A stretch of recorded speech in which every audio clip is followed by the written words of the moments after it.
Guys, so I want to talk about Ray Gunn, Rachel Gunn, Dr. Rachel Gunn, the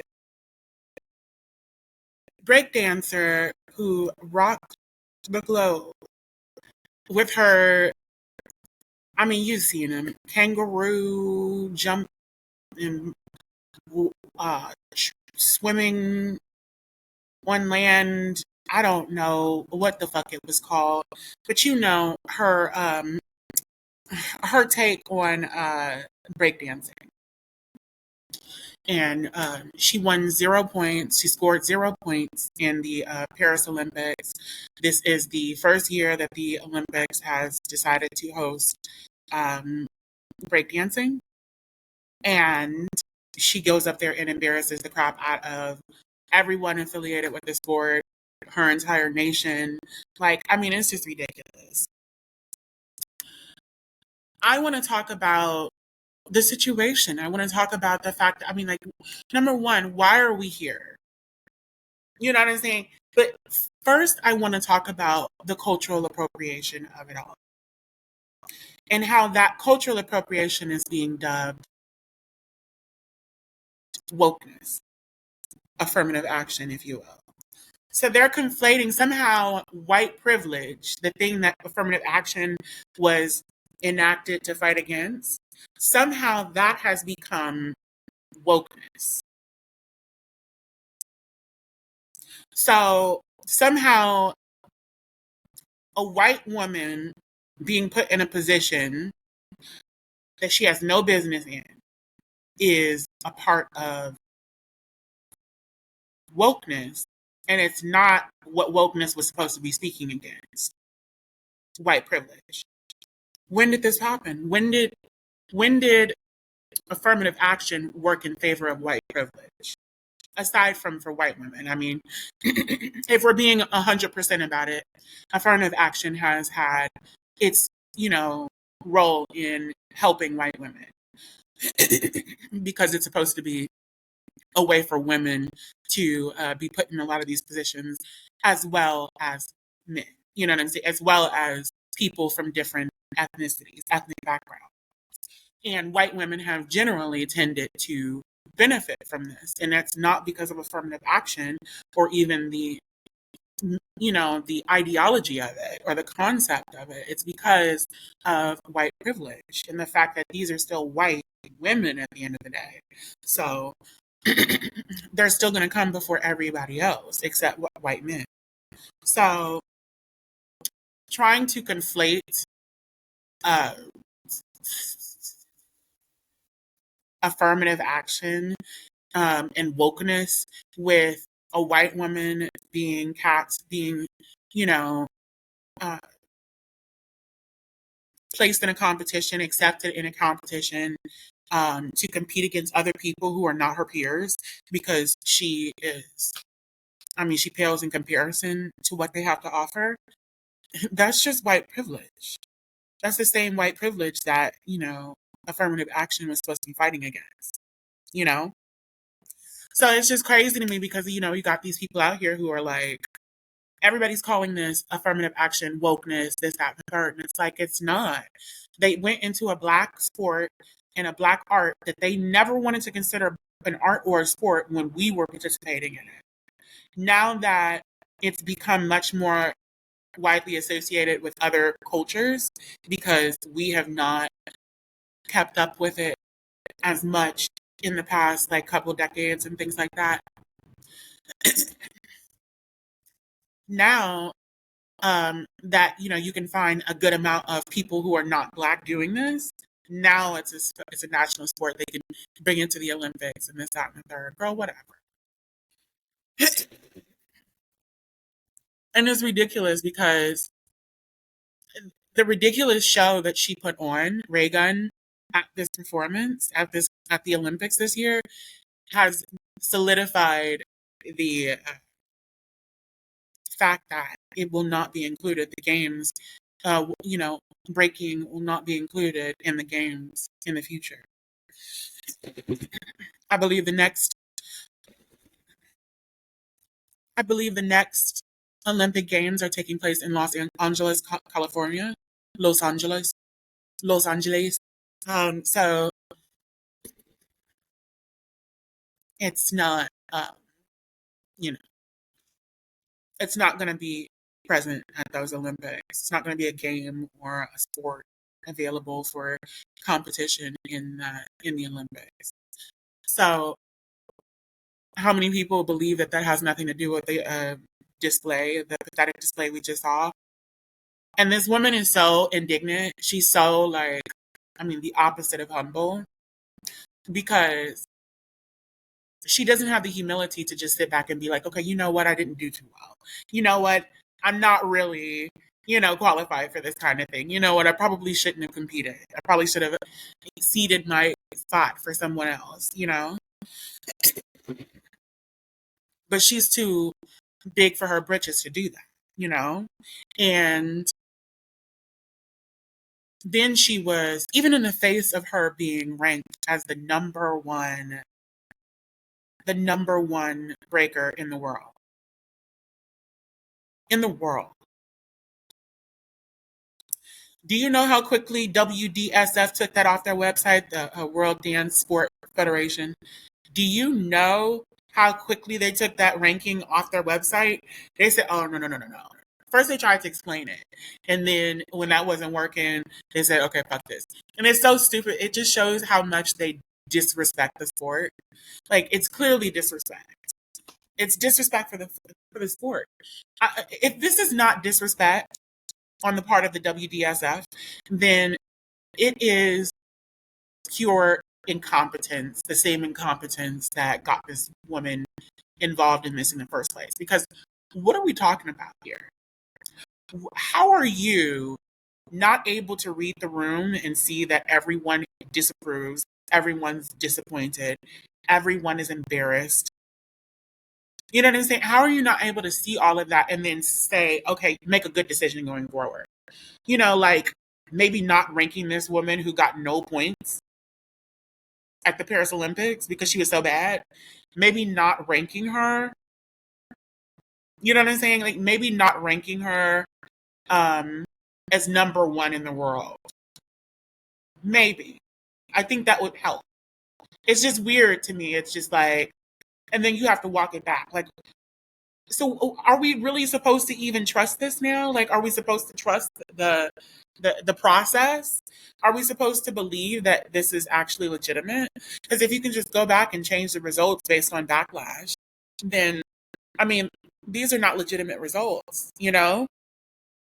I know they're saying, okay, well, the whole reason that she was, number one is because of things that they're, not going to abide by this time. So it will automatically make her not number one. But it's like the fact that if basically they only went back a year and the amount of points that you had ranked you, accordingly. And because she had won the 2023 Oceania uh, breaking tournament, if you will, because she won that competition, Oceania, she was able to acquire 1,000 points from that alone, and because she had participated in more events than other people who were competing had the opportunity to compete in, she automatically won by default. So it's just crazy because it's just like, what are we talking about, y'all? Like, this woman just sat here and got on the international stage and embarrassed everybody.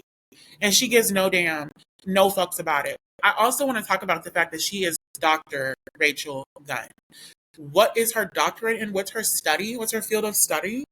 She's got a doctorate in cultural science. Cultural science. And breakdancing is her area of expertise at the university where she teaches. She's the professor of breakdancing and, I guess like the history and everything of breakdancing and the culture of it and the study of the culture. And also of cultural sciences. How on earth are you an expert in cultural sciences? Because I mean, I would think if you're a doctor, you are an expert. You got your PhD, you're an expert. How on earth do you have a doctorate? Are you an expert in cultural sciences and breaking itself? And neither one of those backgrounds let you know, okay, maybe I should not fuck with this. Maybe I should not try to represent an entire culture that it is greatly discriminated against and marginalized, even in our own country, in my own country, Australia. Like, girl, we know the history of Australia. We know the history of Australia. We know about the white rabbit fence. You know what I'm saying? We know about those things. We know about the horrendous, horrendous ways that you all treated the indigenous people of that land. We understand. We know that when I was in elementary school, back in the early 2000s, indigenous people of Australia got reparations. We know that. You know what I'm saying? Some of us do. So it's just weird to me that you have a history yourself of being white people who went over and colonized a black area and raped, pillaged, and just destroyed the people and the culture. And you don't recognize the privilege that you are soaking up, you're absorbing and living in to be able to represent an entire nation that really isn't even your nation or your people's in a sport that's not your people's sport or your sport that was started by a similar group of people in another far off land. You know what I'm saying? Where they went through the same type of shit and then we haven't even gotten reparations in America. And you have the nerve to disrespect a mostly black and Puerto Rican sport and art by getting on that stage after over a decade of practice and still looking like trash. Like, are you serious? This woman's been apparently, allegedly breaking since she was in her 20s. The woman is about to be 40 in 3-4 years. But we're trying to figure out what? Are we trying to figure out how she got to the Olympics? Are we trying to figure out how she won the Oceania competition? Are we trying to, like, what are we trying to figure out about this woman? Like, how she reconciles being a professor teaching about the relevance or the importance of, you know, cultural appreciation versus appropriation. I would think that's one of her topics. Yet, you find yourself on the international stage disrespecting a culture like this.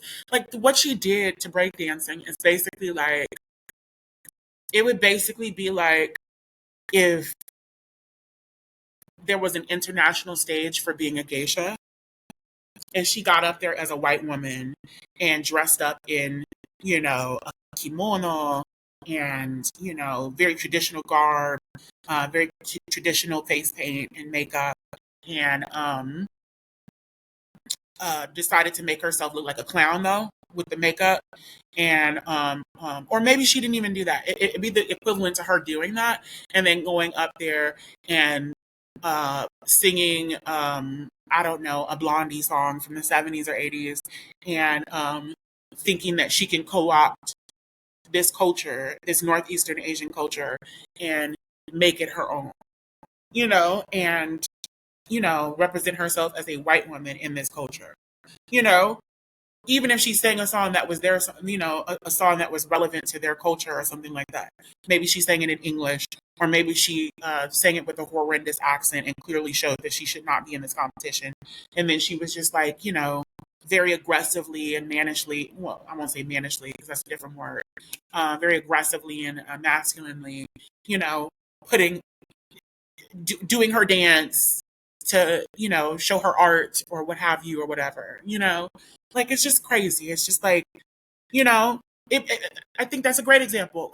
It would be like her trying to be a geisha and then participating in some international geisha recognition competition or something, and then while she's doing her traditional dance, she's like, looking like a dying swan or something, a dying goose. Like, what the fuck? Like, what's going on, girl? Like, you ain't supposed to be doing this. Sit down somewhere. This is not for you. You know what I'm saying?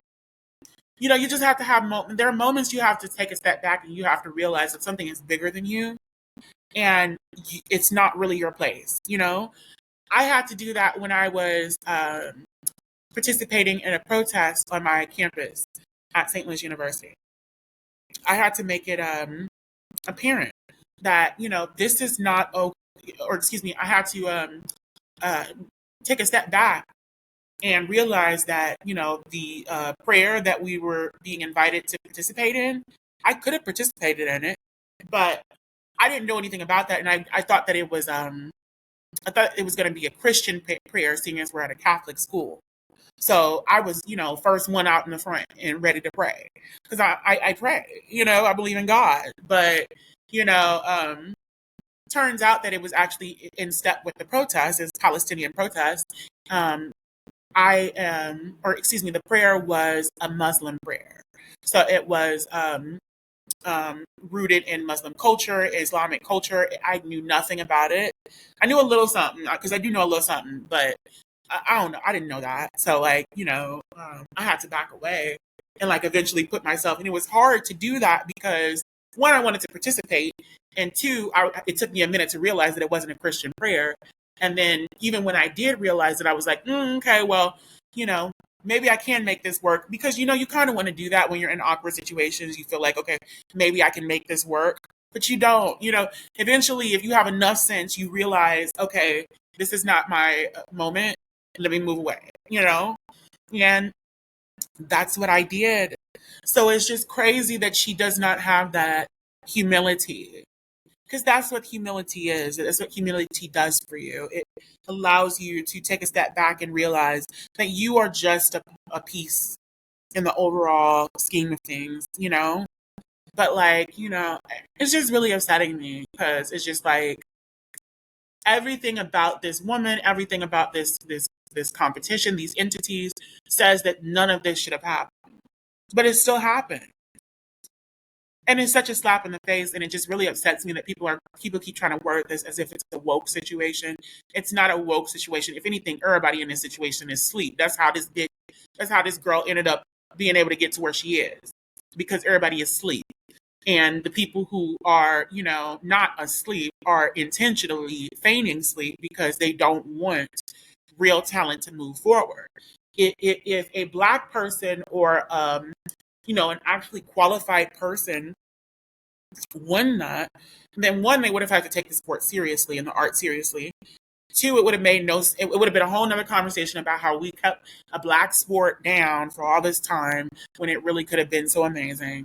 And then three, um, it just would have been a very good way to incorporate Black people in the national, international conversation into the world of Olympics.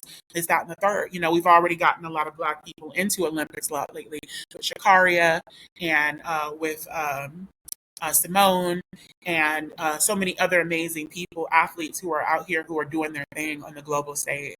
So it's just like, this would have been another thing. This would have been like, oh shit, wait, we can dance in the Olympics? Oh, hell no. It's over now. You know what I'm saying? But like, and it's break dancing, it's Black dancing.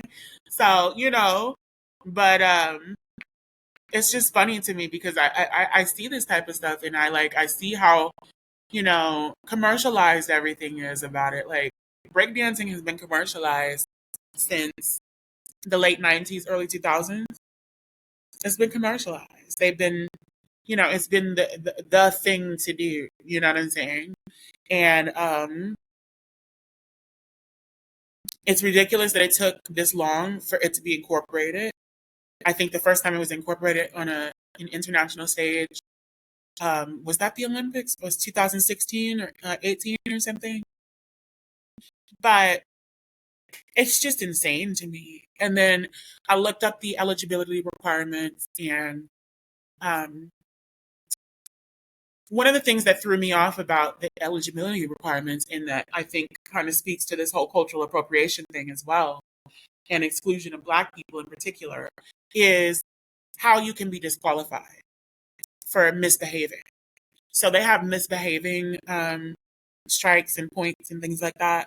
So like they've got one which is like a slight um, diss or whatever. So basically, dissing is bad in breakdancing now, which is ridiculous because, I mean, to my knowledge, dissing was like one of the main aspects of breakdancing culture. Like, to my knowledge, historically, it was a way of beefing with someone without getting violent and physical.